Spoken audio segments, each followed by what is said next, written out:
그럼 우리나라에 선교하러 왔던 미국의 선교사님, 호주 선교사님 그 당시에는 비행기 타고 못 오잖아요. 그럼 뭐 타고 왔겠어요? 배 타고 왔어요. 여러분 배 타고 미국에서 우리나라까지 오는데 얼마나 걸리겠어요? 그렇죠. 그 당시에는 속도도 느려요. 몇 달이 걸려, 몇 달이 걸려. 여러분 배 타고 몇 달 가봤습니까? 어려워요. 그 선교사님이요, 이 어딘지도 몰라. 조선 땅이 어딘지도 몰라. 근데 일본에 갔다 온 분, 중국에 갔다 오신 분들이 조선이라는 땅이 있다라는 걸 알려준 거예요. 야, 조선이라는 땅이 있다더라. 거기에 복음이 안 전했다더라. 이야기로만 듣고 그분들이 이 땅에 선교하러 왔어요. 과연 그럴 수 있습니까? 아무것도 없는데. 근데 그 선교사님들이 조선이라는 땅을 내가 가야 되겠다라고 결단할 때는 언약이 있을 거 아닙니까? 하나님께 주신 언약이 있어야 올 거 아닙니까? 그때 그분들이 잡은 언약이 마태복음 28장 16절이지 10절이에요. 그렇게 파도가 막 치는데요, 성경 구절이 딱 나옵니다. 그 밑에 마태복음 오늘 주신 말씀처럼 너희는 가서 모든 민족을 제자로 삼아라. 그 예전 성경에는 뭐라고 되어 있어요? 모든 족속을 제자로 삼아라. 저 조선이라는 땅도 하나님이 가라고 하신 모든 족속 가운데 하나가 아니냐. 그러면 내가 안 가면 누가 가겠냐. 그래서 소리만 듣고 소문만 듣고 그분들이요 결단한 거예요. 내가 가서 저기 가장 첫 번째 복음 전하는 사람이 되어야 되겠다. 오늘 저는 이 말씀을 준비하면서 제 마음에 설교를 해야 되겠지만 그러나 좀 이런 마음이 들었어요. 그 당시에 예수님의 부활을 보고 그 주님 앞에 있었던 제자들은 어떤 모습이었을까가 상상이 되었어요. 그렇죠? 여러분 오늘 우리는 이 말씀을요 그냥 누구에게나 들려주는 말씀처럼 보이지만 부활하신 주님이 그렇잖아요. 이 자리에 서가지고 여기 있는 여러분 보고 직접 너희는 맞잖아요. 그러잖아요. 아무것도 딱 눈 보고 너희는 가서 모든 족속으로 제자 삼아라. 이러면 어떨까요? 그렇죠? 이러면 가야 돼. 이러면 누구를 위한 명령이 아니에요. 나를 위한 명령이에요. 저는 이런 마음이 들었어요. 오늘 우리가 이 본문을 마지막으로 읽는데 하나님이 이거 확인하라는 것 같아요.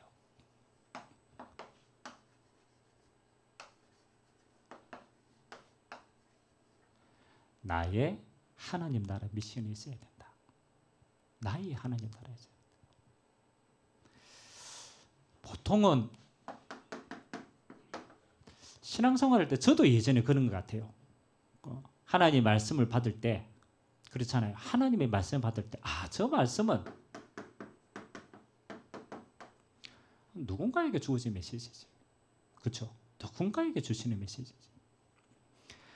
우리가 신앙생활에요. 응답 못 받을 때는 하나님의 말씀을 이렇게 받습니다. 많은 무리처럼 받아요. 무리처럼. 오늘 부활하신 예수님은요. 수많은 무리 앞에 던져진 메시지가 아니었습니다. 누군가에게 주는 메시지가 아니었습니다. 오늘 부활하신 주님은 정확하게 누구 앞에 섰습니까? 그렇잖아요. 이 말씀을 분명히 받고 분명히 전달해야 될 제자에게 주신 메시지입니다. 제자에게 주었어요. 그 속에 11제자가 있었고 그 속에 70인 제자가 있었고 그 속에 예수님을 따라다니는 가족과 친척들이 있었습니다. 저 제자들 앞에 정확하게 주신 메시지죠. 그러면 이 메시지를 받은 이 제자들의 모습은 어떻겠습니까? 이렇게 생각했다고 생각합니다. 나의 미션이다. 나의 미션이다. 여러분 이렇게 이 주님의 마지막 명령이 나의 미션으로 내 것으로 딱 잡혀질 때는요. 그때부터는 사실은 달라집니다. 그때부터는요. 내가 가는 모든 여정에 의미가 있고 내가 가지는 모든 것이 달라지는 것입니다. 이 제자들은요. 하나님의 말씀에 대한 뭘 가지고 있었느냐? 이거 가지고 있었습니다. 책임이 있었어요. 책임. 마치 이 땅에 처음 들어온 선교사님이 조선이라는 땅에 그 땅을 들었어. 야, 저 이름도 없는 저 무지막지한 저 미개한 땅에. 그렇잖아요. 저기도 누군가는 가야 되는데 누가 갈 것이냐. 그럴 때 저는 그걸 들은 사람들이요, 이거 느꼈다고 생각합니다. 아, 하나님이 나에게 가라라고 명령하신 거구나. 내가 저 소리를 들었다라는 것은 하나님이 내게 주신 미션이구나. 그러면 그래야만 뭐 합니까? 성을 들을 수 있습니다. 그분들이 와서 대부분 순교했어요. 순교했어요. 여러분 그냥 와가지고 배에서 순교하신 분도 있고요. 그렇잖아요. 와가지고 수많은 사람들이 첫 번째 선교사님이 뭐 합니까? 성경책 한 권 던지고 배에서 떨어져가 뭐 합니까? 물속에 빠져 죽었어요. 근데 저는 그게 의미 없는 것이 아니라고 생각합니다. 하나님이 주신 진짜 명령을 가진 자는요, 그 모든 생이 하나님 앞에서는 가장 가치 있는 생인 줄 믿습니다. 그 성경책 한 권을 가지고 그 이후에 많은 사람들이 복음의 씨앗이 되어진 겁니다. 오늘 짧은 시간인데 우리는 서론의 말씀을 잘 기억해야 돼요. 지금 부활하신 주님이 내게 그렇잖아요. 명령을 한다라면 나에게는 이 하나님의 나라를 이룰 미션이 있는가? 나의 하나님의 나라는 무엇인가? 그거 한 번만 생각해도요. 오늘 이 시간은 굉장히 인생의 전환점이 되는 시간이에요. 주님이 오늘 이 미션을 줄 때요, 막연하게 그냥 가라고 그러면 아무도 못 갑니다. 이 미션을 가진 자에게 뭐가 있냐? 우리에게는 다른 배경이 있어요. 여러분 아무것도 없이 너가 보고 가라 이러면요 아무도 못 갑니다. 왜? 배경이 없으니까. 그래서 오늘 주님은 가라라고 말씀하시기 전에 가서 응답받을 수밖에 없는 배경과 이유부터 설명합니다. 그거 가지고 가야 되는 거예요. 오늘 하나님이 갈릴리에 가서 제자들을 만날 때 그렇잖아요. 18절에 뭐라고 얘기합니까? 예수께서 나와 말씀하여 이르시되 하늘과 땅의 모든 권세를 내게 주셨다. 우리가 하나님의 나라를 이루는 이 미션을 마음껏 이룰 수 있는 배경이요, 하늘과 땅의 권세가 예수님 손 안에 주어진 겁니다. 이게 어마어마한 겁니다. 여러분 하늘의 권세가 얼마나 큰 줄 압니까? 하늘의 권세. 하늘의 권세는 뭡니까? 보좌에서 성삼위 하나님이 지금도 주권으로 역사하고 계십니다. 보좌에서 성삼위 하나님이 지금 또 이 땅에 하나님의 나라를 이루어가고 계십니다. 그 보좌에서 주님이 지금 또 이 일을 하는 자에게 그렇죠? 천군천사로 역사하십니다. 시공간을 초월해. 여러분 사도행전을 보면요, 이 제자들이 가는데요 한 번도 빠짐없습니다. 제자들이 나가서 두루 말씀을 전할세 하나님이 그 앞서서 하늘에서 뭐 하는 겁니까? 천군 천사를 파송해서 이 땅에 하나님의 나라가 임하도록 하나님이 영적으로 역사하시는 거예요. 그래서 그냥 가는 게 아닙니다. 우리는 하늘의 권세를 가지고 가는 겁니다. 여러분 이 땅의 권세 중요하죠. 이 땅의 권세는 뭡니까? 성경에는 이 땅을 누가 주관하고 있느냐? 세상 임금인 사단이 이 땅의 주인 노릇해요. 그래서 이 사단이요 세상의 영혼도 잡고 문화도 잡고 정치도 잡고 자기 것 다 만들어놨어요. 우리가 어떻게 이 세상을 승리합니까? 그래서 주님이 하늘의 권세와 함께 이 땅의 권세를 주셨다. 예수 이름으로 이 땅에 사단의 권세를 결박할 권능을 주시고 우리를 파송하신 줄 믿습니다. 그래서 염려할 게 없어요. 하나님의 보좌의 축복이 우리의 능력입니다. 이 땅에 예수 이름으로 흑암과 저주와 재앙과 사단의 계계를 이길 수 있는 권능을 가지고 가라라고 얘기합니다. 우리는 그냥 가는 게 아닙니다. 이 배경을 가지고 가는 거예요. 자, 부활하신 주님께서 가라라고 명령하실 때 내용이 있을 거 아닙니까? 지금까지 모든 걸 성취하신 하나님이 이 마지막 언약도 반드시 성취하실 것입니다. 미션의 내용이 뭡니까? 세 가지입니다. 오늘 마태복음 28장에는 부활하신 주님께서 너희는 가서 이렇게 얘기했습니다. 모든 족속으로 제자를 삼아라.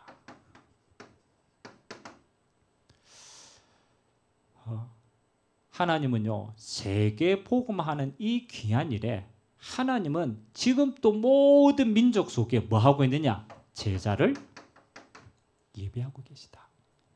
그래서 마지막 미션은 뭡니까? 237 나라 5천 종족 이 속에 예비된 제자를 찾아라는 겁니다. 이 일을 위해서 우리 보고 가라라고 명령하셨습니다. 우리의 능력으로 할 수 없는 걸 아시고 마가복음 16장에는 뭐라고 얘기합니까? 너희는 만민에게 복음을 전파하라. 믿는 자들에게 이런 표적이 따르겠다. 예수 이름으로 치유의 역사를 통하여서 하나님은 만민에게 복음 전하는 겁니다. 뱀을 집으며 무슨 독을 마실지라도 해하지 않으며 병든 자에게 손을 얹은즉 나으리라. 보좌에 계신 주님이요 이 땅에 복음 전파할 때에서 뭐 하는 겁니까? 치유를 통하여 천국 복음이 마음껏 전개되도록 하신 겁니다. 마지막 미션의 내용이 뭡니까? 베드로를 불러서 얘기하십니다. 베드로야, 네가 나를 사랑하느냐? 내가 주를 사랑하는 줄 주께서 아시나이다. 그러면 내 어린 양을 먹이라. 주님이 우리에게 주신 마지막 미션입니다. 앞으로 오고 오는 세대에 이 복음이 끊어지지 않도록 우리 후대들을 언약 전달해서 영적 서밋으로 세워 파송하는 것이다. 그래서 우리는 이 세 가지의 미션을 가지고 달려갑니다. 237 나라 치유하고 후대를 서밋으로 세우는 이 귀한 일에 하나님이 저와 여러분을 마음껏 부르시고 축복하신 줄 믿습니다. 미션의 내용입니다. 지금 또 주님은 이 일을 그대로 보좌에서 행하고 계십니다. 우리가 이 미션을 어떻게 완성합니까? 그렇잖아. 우리 힘으로 237 갈 수가 없어요. 만민을 치유하는 거 우리 능력 가지고는 택도 없습니다. 우리 후대들을 서밋으로 세운다? 우리 힘으로는 안 돼요. 그래서 예수님이 주신 방법이 하나입니다. 마태복음 28장 20절에 주님이 마지막 주신 언약 아닙니다. 볼지어다 내가 세상 끝날까지 너희와 항상 함께 있겠다. 이게 키입니다. 주님이 이 배경을 믿고 이 언약을 잡고 가는 자들에게 보좌에 계신 주님께서 항상 함께해서 이 언약을 성취하는 줄 믿습니다. 방법은 우리 게 아닙니다. 하나님이 친히 역사하시는 거예요. 더 구체적으로 주님이 부활하셔서 40일 동안 제자들에게 하나님 나라 이룰 걸 얘기하시고 언약 주신 게 이겁니다. 오직 성령이 너희에게 마시면 너희가 권능을 받고 땅끝까지 내 증인이 되리라. 구체적인 방법입니다. 내가 네 안에 성령으로 임하실 것이다. 성령의 권능으로 하나님 주신 이 약속을 이룩할 수 있도록 하나님이 역사하실 것이다. 성령의 충만함을 입으라. 하나님이 우리에게 방법도 다 주셨습니다. 하나님과 함께 성령의 역사와 함께. 그래서 이 응답을 우리는 어떻게 누립니까? 간단해요. 사도행전 1장 14절. 이 언약을 믿고 기도하는 자에게 하나님은 이 역사를 그대로 성취하십니다. 그냥 기도가 아니에요. 하나님 주신 그 언약을 믿고 믿음으로 기도하는 자를 통하여 하나님은 이 역사를 지금도 그대로 성취하는 줄 믿습니다. 우리가 너무나 잘 아는 말씀이기 때문에 우리가 흘려 듣기 쉽습니다. 근데 오늘은 저는 조금 마음에 이렇게 담겼어요. 부활하신 주님이 저 마지막 미션이 과연 나의 미션이 되는가? 이게 오늘 우리가 살펴야 될 거예요. 여러분, 오늘 주님이 주신 이 마지막 명령이요. 저걸 주님이 직접 내 앞에서 저의 말씀을 하셨다라면 그렇잖아요. 달라지는 거예요. 저게 진짜 내 것으로 잡히는 거예요. 이 미션을 가진 자는 뭐가 따를까요? 진짜 이 미션을 내가 받았다. 그럼 뭐가 따르겠습니까? 그렇죠. 이게 따릅니다. 책임감이 생깁니다. 책임감이 생깁니다. 그래. 어느 나라에 복음이 한 번도 들어가지 못했어. 그러면요. 나의 미션이 되지 않으면요. 그거 아무 상관이 없어요. 근데 이 미션이 내게 되면요. 그 소리를 들으면요. 내가 책임감을 느껴요. 저기를 가야 되는데. 저기 가서 누가 복음을 전해야 되는데 하나님이 나보고 저거. 그때부터 우리의 기도는 달라집니다. 책임감 있는 기도가 되는 거예요. 저는 이 책임감이 생길 때 하나님은요. 우리에게 이 완성하시는 주님이 이때부터 역사하시는 거예요. 그래서 어디서부터 시작하면 됩니까? 우리가 그렇잖아요. 지금 당장 나가야 됩니까? 그렇잖아요. 그렇지 않습니다. 초대교회를 보니까 뭐였습니까? 이 미션을 가진 자는 미션을 이루는 기도부터 시작했더라. 기도. 그래서 사도행전 1장 14절에 제자들 보고 예루살렘을 떠나지 마. 너가 지금 당장 할 수 있는 게 아니야. 어디서부터? 너희가 있는 그 현장에서부터, 너희가 있는 그 현실에서부터 뭐 해라? 하나님의 미션을 잡고 기도하기 시작해라. 여기에서부터 뭐 하도록? 하나님 이곳에서 237이 시작되도록, 이곳에서 복음으로 치유와 능력이 일어나도록, 이곳에서 하나님의 약속하신 후대들이 마음껏 세워질 수 있도록 하나님 내가 있는 이곳이 미션 성취의 응답의 자리가 되게 하여 주옵소서. 기도를 심었어요. 기도를 심었어요. 하나님이 기도하는 자에게 어떻게 역사했습니까? 지금도 똑같습니다. 사도행전 2장에 하나님의 성령의 역사가 임하기 시작합니다. 오늘 또 우리가 주신 하나님의 이 언약을 잡고 그 미션을 내 걸로 잡고 진짜 잡고 기도하면요. 지금 또 하나님은 사도행전 2장의 역사로 함께하는 줄 믿습니다. 각 사람 머리 위에 하나님이 불과 같은 바람과 같은 성령으로 임재하십니다. 내가 너와 세상 끝날까지 항상 함께하겠다. 오직 성령이 임하시면 땅끝까지 정연되겠다. 그 성령께서 언약 잡고 기도하는 자들 위에 충만히 임했어요. 여러분 어떻게 됐습니까? 15개 나라의 문들이 열렸어요. 순례자들이 저 마가다락방에 기도하고 있는데 가지도 않았어. 하나님이 15개 나라 문들을요. 순례자를 보낸 거예요. 우리가 기도하면 이곳이 세계복음화의 센터가 되어줄 줄 믿습니다. 가기 전에 하나님이 불러주십니다. 우리가 기도할 때 하나님 뭐 하는 겁니까? 저 절대로 복음 안 되는 저 예루살렘에 하나님이 3천 제자의 문을 열었습니다. 여러분 전도할 때 없습니까? 아니라니까요. 우리가 이 언약을 잡고 기도해서 성령의 역사를 받으면 우리가 있는 이 현장에 하나님은 제자를 예비하고 계시다는 주님의 말씀이 그대로 우리가 있는 현장에 성취되는 거예요. 이 응답이 날마다 성전에서 날마다 집에서 교회에 모여서 하나님의 응답과 복음을 찬양하고 말씀 듣고 예배하고 가는 현장마다 하나님이 이 응답을 그대로 그 현장에 재생산의 응답으로 함께 하시는 줄 믿습니다. 오늘 하나님 나라의 나의 미션을 가지고 이 마지막 때 주신 3가지 미션이 나의 기도 속에 담겨서 내가 있는 이 현장에서 사도행전 2장의 성령의 역사가 체험되어지는 그런 귀한 시간 되시기를 주님의 이름으로 기도드립니다. 하나님 아버지 감사드립니다.